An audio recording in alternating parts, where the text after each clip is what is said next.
आज संपूर्ण महाराष्ट्रभर ज्याची चर्चा आहे ते म्हणजे फलटणचं राजकारण. आज फलटणच्या राजकारणात फार मोठे बदल होत आहेत.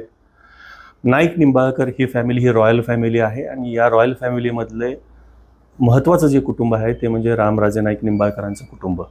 रामराजे नाईक निंबाळकरांच्या कुटुंबातील त्यांचे बंधू संजीवराजे असतील, त्यांचे चिरंजीव अनिकेतराजे असतील, फलटणचे आमदार दीपक चव्हाण असतील, विश्वजितराजे असतील, हे सर्वजण आज राष्ट्रवादी काँग्रेस पार्टी शरदचंद्र पवार गटात प्रवेश करणार आहेत. आपल्या समवेत बोलण्यासाठी आहेत संजीवराजे नाईक निंबाळकर, जे स्वतः अजितदादा पवार गटाचे अध्यक्ष होते, म्हणजे आहेत, आतापर्यंत आहेत असं म्हटलं तर चालेल का? राजीनामा दिलेला राजीनामा दिला आहे.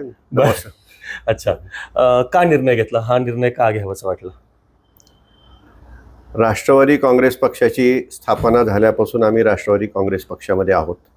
आमचं जे राजकारण चालू झालं ते खऱ्या अर्थाने अपक्ष म्हणूनच राजकारण चालू झालं. पवारसाहेबांनी काँग्रेसमधून बाहेर पडून राष्ट्रवादी काँग्रेस पक्षाची स्थापना करायचं ठरवल्यानंतर रामराजेंचे आणि त्यांचे संबंध लक्षात घेता रामराजे साहेबांनी पवारसाहेबांच्या मागं जाण्याचा निर्णय घेतला आणि आम्ही सर्वांनी, तालुक्यातल्या सर्वच कार्यकर्त्यांनी तो मान्यही केला. नंतरच्या काळात म्हणण्यापेक्षा अलीकडच्या काळातच दुर्दैवाने एक वेगळ्या प्रकारचं राजकारण घडत असताना आपण पाहतोय आणि त्याच्यामध्ये राष्ट्रवादी काँग्रेस पक्षामध्ये फूट पडली. तालुक्याचा विचार करून त्या ठिकाणी रामराजे साहेबांनी अजितदादांच्या पाठीमागं जाण्याचा निर्णय घेतला की तालुक्यामधली कामं व्हावीत, तालुक्यामध्ये होऊ घातलेल्या कामांना खीळ बसू नये, अशा दृष्टीने घेतलेला तो निर्णय होता आणि आम्ही महायुतीमध्ये काम करायला सुरुवात झाली. परंतु आपण सर्वच पाहतोय की वरच्या पातळीवर सुद्धा महायुतीमध्ये राष्ट्रवादी काँग्रेस पक्षाच्या नेत्यांची सातत्याने कुचंबना होती आहे आणि तीच परिस्थिती फलटण तालुक्यात, आमच्या मतदारसंघात, फलटण कोरेगाव मतदारसंघात सुद्धा होताना दिसतीये.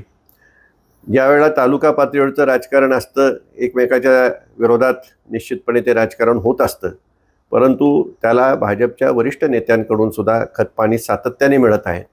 आमचे बाहेर पडलेले राष्ट्रवादी काँग्रेस पक्षाचे आणि त्याचबरोबर आमच्याबरोबर गेले अनेक वर्ष काम करत असलेले अनेक कार्यकर्ते, अनेक पदाधिकारी यांना वेगवेगळी आमिष वरच्या पातळीवरती वरिष्ठ नेते दाखवतात आणि त्यांना भाजपमध्ये आकृष्ट करण्याचा प्रयत्न होतोय आणि त्यामुळं आमची कुचंबना ह्या ठिकाणी होत असताना मग एकत्रित काम करण्यात फारसा काही अर्थ नाही असं मला वाटतं आणि त्याकरता तालुक्यातील एकंदर कार्यकर्त्यांची भावना लक्षात घेऊन त्यांचा भावनेला आदर करण्यासाठी आम्ही हा निर्णय घेत आहोत. खरं तर महायुतीचं सरकार हे जॉईंट सरकार आहे. अजितदादा स्वतः उपमुख्यमंत्री आहेत, देवेंद्र फडणवीस आहेत, एकनाथ शिंदे आहेत. गृह खातं थेट भारतीय जनता पार्टीकडे आहे आणि हे सगळं असताना आपल्या ज्या काही तालुक्यातल्या अडचणी होत्या त्या वरिष्ठपर्यंत आपण मांडल्या का? महायुतीच्या नेत्यांपर्यंत मांडल्या का? वेळोवेळी आमच्या ज्या अडचणी येतात त्या महायुतीच्या नेत्यांपर्यंत मांडल्या. या ठिकाणी अजितदादा आदरणीय तटकरे साहेब फलटणला आले होते, त्यावेळेला कार्यकर्त्यांनी सुद्धा ह्याच अडचणी त्यांच्यासमोर मांडल्या. पण आपण पाहतोय की वरती त्यांचीच कुचंबना होत असताना त्या ठिकाणी खाली आम्ही काम करत असताना आणि आमच्या कार्यकर्त्यांची त्या ठिकाणी वेगवेगळ्या प्रकारचे दबाव त्या ठिकाणी सातत्याने येताना दिसत आहेत आणि त्यांचीसुद्धा कुचंबना होताना दिसते आहे आणि त्यामुळंच आम्हाला हा निर्णय घ्यावा लागत आहे आणि आम्ही राष्ट्रवादी काँग्रेस पक्षाच्या समवेतच, आदरणीय पवारसाहेबांच्या समवेतच ज्या पक्षापासून आम्ही सुरुवात केली, ज्या नेत्यापासून आम्ही आमच्या राजकारणाला सुरुवात केली, त्याच्याच पाठीमागे उभं राहण्याचा निर्णय घेतला. फलटणचे विद्यमान जे आमदार आहेत, या आमदारांच्या बाबतीमध्ये थेट अजितदादांनी 100 इथं उमेदवारी जाहीर केली होती. आता आमदार राजीनामा देऊन शरदचंद्र पवारकडे गटाकडे जात आहेत, तर नेमका आता तुमचा उमेदवार इथं कोण असणार आहे आणि कसं असणार आहे, त्याच्या बाबतीत काय सांगाल आपण? आम्ही शरद पवार साहेबांच्या नेतृत्वावर विश्वास ठेवून, आम्ही विनाट पवार साहेबांच्या नेतृत्वावर विश्वास ठेवून त्यांच्याबरोबर गेलेलो आहोत. पक्षामध्ये जो काही निर्णय सर्व कार्यकर्ते आणि त्यांच्याशी चर्चा करून जो काही निर्णय होईल त्या निर्णयाबरोबर आम्ही असणार आहोत. खरं तर तुमचं कुटुंब एक संघ मानलं जातं, म्हणजे तिन्ही भाऊ असतील, म्हणजे रामराजे असतील, संजीवराजे असतील, रघुनाथराजे, हे एक दिल एक मनाने इथं चालतं. म्हणजे खरं तर अनेक कुटुंबांमध्ये आपण बघितलं तर भावाभावांचा वाद असतो, परंतु ही सर्व भाऊ आहेत ही एकत्र आहेत. फक्त आजच्या या सगळ्या प्रक्रियेमध्ये रामराजे कुठं दिसत नाहीयेत, म्हणजे रामराजेंचा प्रवेश आज होणार नाहीये.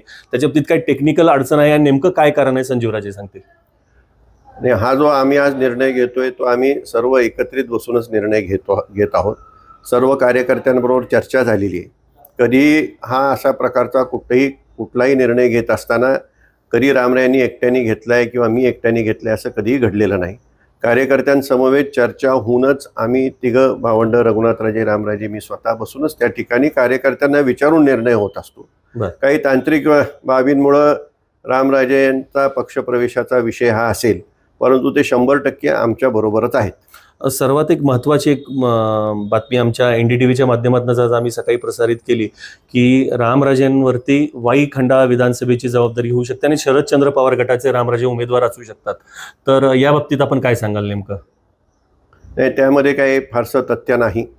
आम्ही या ठिकाणी आदरणीय शरदचंद्रजी पवार साहेब, राष्ट्रवादी काँग्रेस पक्ष या पक्षाचे जास्तीत जास्त उमेदवार कसे निवडून येतील, आमच्या जिल्ह्यामधून कसे निवडून येतील, आमच्या लोकसभा मतदारसंघातून कसे निवडून येतील याबाबत आमचं पूर्णपणे लक्ष केंद्रित असेल.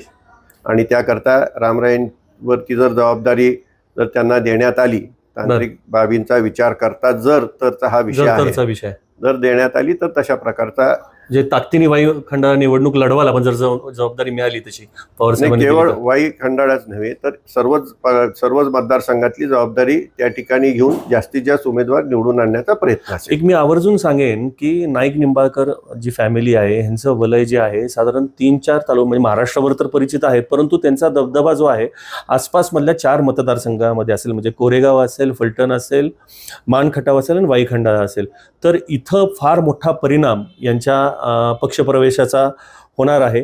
तर मी शेवटचं बाबा काय सांगाल की नेमकं रणजितसिंह निंबाळकरांनी नेमका असा इतका कुठला त्रास दिला की ही टोकाची भूमिका आपल्याला घ्यावी लागली आणि अजित पवारांना सोडावं लागलं? ह्याच्यामध्ये स्थानिक कोणाच्या त्रासाला काही त्या ठिकाणी आम्हाला फारसा विचार करण्याची गरज नाही. परंतु वरिष्ठ नेत्यांकडून जर त्याला समर्थन मिळत असेल आणि जर खतपाणी मिळत असेल तर मग मात्र निश्चित अडचण आहे. म्हणजे खालच्या पातळीवर एकमेकाचं जर आम्ही विरोधात असलो तर एकमेकाचं ते चालतच राहणार आहे. पण आमचा कार्यकर्ता जर वरिष्ठ नेत्यांना त्यांनी जर भेटवले आणि त्यांना वेगवेगळ्या प्रकारची आमिष दाखवली, वेगवेगळ्या प्रकारची पद देण्याचं त्या ठिकाणी कबूल केलं, तसं जर होत असेल तर मग मात्र एकत्र काम करण्यात अर्थ नाही असं मला वाटतं. मध्ये फोडाफोडीचं हे राजकारण झालं, आपल्यावरती काय आपल्या कार्यकर्त्यांवरती अगदी गुन्हे दाखल, म्हणजे आपल्याला स्वतःला पोलीस स्टेशनपर्यंत जावं लागलं होतं. ते सर्व महाराष्ट्राने पाहिलं. त्या बाबतीत काय सांगाल आपण? लोकसभेच्या निवडणुकीच्या दरम्यानी कोरेगाव तालुक्यातील आमचे माजी उपसभापती संजय साळुंके आणि त्याचबरोबर माजी जिल्हा परिषद सदस्य विकास साळुंके यांच्यावरती गुन्हे दाखल करण्यात आले आणि वरिष्ठ पातळीवर त्या दबाव त्या ठिकाणी पोलीस स्टेशनमध्ये आला आणि आज एक गुन्हा, 4 दिवसांनी दुसरा गुन्हा, परत 4 दिवसांनी तिसरा गुन्हा, अशा प्रकारचं त्या ठिकाणी त्यांच्यावर गुन्हे दाखल करण्यात आले आणि वरून झाल्याखेरीज हे होऊ शकत नाही आणि अकारण त्यांना जामीन मिळायला सुद्धा जवळपास महिना लागला. म्हणजे अशा प्रकारचं जर खालच्या पातळीवरचं जर राजकारण असेल तर निश्चितपणे आम्हाला आमच्या स्वाभिमानाचा आणि आमच्या अस्तित्वाचा विचार हा करावा लागणार आहे. शेवटी सातारा जिल्हा हा स्वाभिमानी जिल्हा आहे. अगदी बरोबर. आणि काही विचार घेऊन आम्ही राजकारण करतोय. ते जर पूर्णपणे पायदळी तोडवले जाणार असतील तर त्या ठिकाणी आम्ही हा घेतलेला निर्णय आहे. अत्यंत संजीवराजेंनी स्पष्ट आपली भूमिका जाहीर केलेली आहे की कार्यकर्त्यांवरती जो अन्याय होता आणि त्यांच्यावरती जो त्रास त्यांना होत होता, गुन्हे दाखल होते, तसंच स्वाभिमानाचा विषयही संजीवराजेंनी सांगितला आणि हे सर्व निर्णय मिळून त्यांनी सर्व भावांनी मिळून एकत्र निर्णय घेतलेला आहे. काही दिवसातच रामराजेंची आपली भूमिका स्पष्ट होईल आणि ह्या आजच्या प्रवेशामुळं शरदचंद्र पवार गटात ही नाईक निंबाळकर फॅमिली अख्खी गेल्यामुळं आमच्या सातारा जिल्ह्याचं तर सगळं राजकारण बदलणार आहे आणि याचा परिणाम महाराष्ट्राच्या राजकारणावरही फार मोठा होणार आहे असंच म्हणावं लागेल. सुजित आंबेकर, NDTV मराठी, सातारा.